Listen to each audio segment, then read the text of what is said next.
Hey guys, কেমন আছো? আজকের ভিডিওতে আমরা অনেক ইন্টারেস্টিং টপিক নিয়ে আলোচনা করব। যেমন সেখানে থাকতে যাচ্ছে হচ্ছে শাকিব খানের আপকামিং সিনেমা, যেটা মেহেদী হাসান হৃদয়ের সাথে হতে যাচ্ছে। সেই সিনেমার একটা নাম এসে গিয়েছে আমাদের সামনে এবং সিনেমা কবে মুক্তি পাবে সেটাও এখন নিশ্চিত। এরপর মার্ভেলের অ্যাভেঞ্জার্স ডুমসডে এর একটা ট্রেলার রিলিজ করা হয়েছে। সেই ট্রেলারটা নিয়ে অনেক আলোচনা হয়েছে, তো আমার কেমন লেগেছে সেই নিয়ে আলোচনা করার চেষ্টা করব।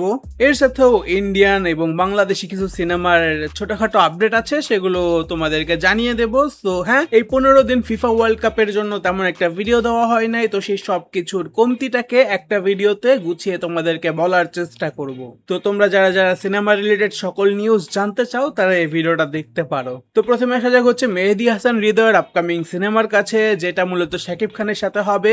এইটার কিছুদিন আগে গুঞ্জন শোনা গিয়েছিল, একটা ছবি রিলিজ করা হয়েছিল যেখানে শাকিব খান এবং মেহেদী হাসান হৃদয় একসাথে হাত মিলিয়ে কন্ট্রাক্ট সাইন করেছে, এমন কিছু জানিয়ে দেওয়া হয়েছিল। তো সেই সিনেমার আমরা এখন নাম জানতে পেরেছি, নামটা হচ্ছে নিঃস্ব, এবং এই সিনেমাটা 2027-এর ঈদ উল ফিতরে মুক্তি পাবে।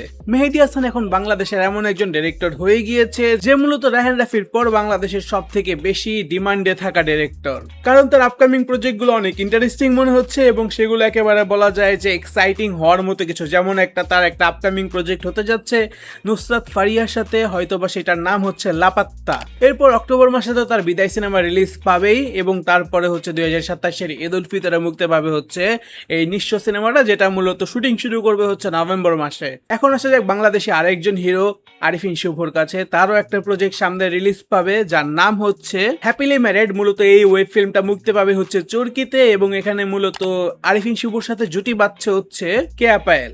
আর এর সাথে তোমাদের জানিয়ে দিই শাকিব খানের রকস্টার সিনেমার ওটিটি রিলিজ হতে যাচ্ছে চরকিতে জুলাইয়ের 23 তারিখে। তো তোমাদের মধ্যে যাদের যাদের এই রকস্টার সিনেমা দেখার ইচ্ছা ছিল ঈদ উল আজহায়, তবে দেখা হয় নাই, তারা তোমরা ওটিটিতে দেখে নিতে পারো। আমাদের সামনে প্রভাসের ফজি সিনেমার একটা পোস্টারও এসেছে, যে পোস্টারটা বলা যায় একেবারে ব্লাডি এবং সোয়াগে ভরা ছিল। আমার কাছে ভালো লেগেছে, এই সিনেমাটার জন্য আমি কিছুটা এক্সাইটেড আছি।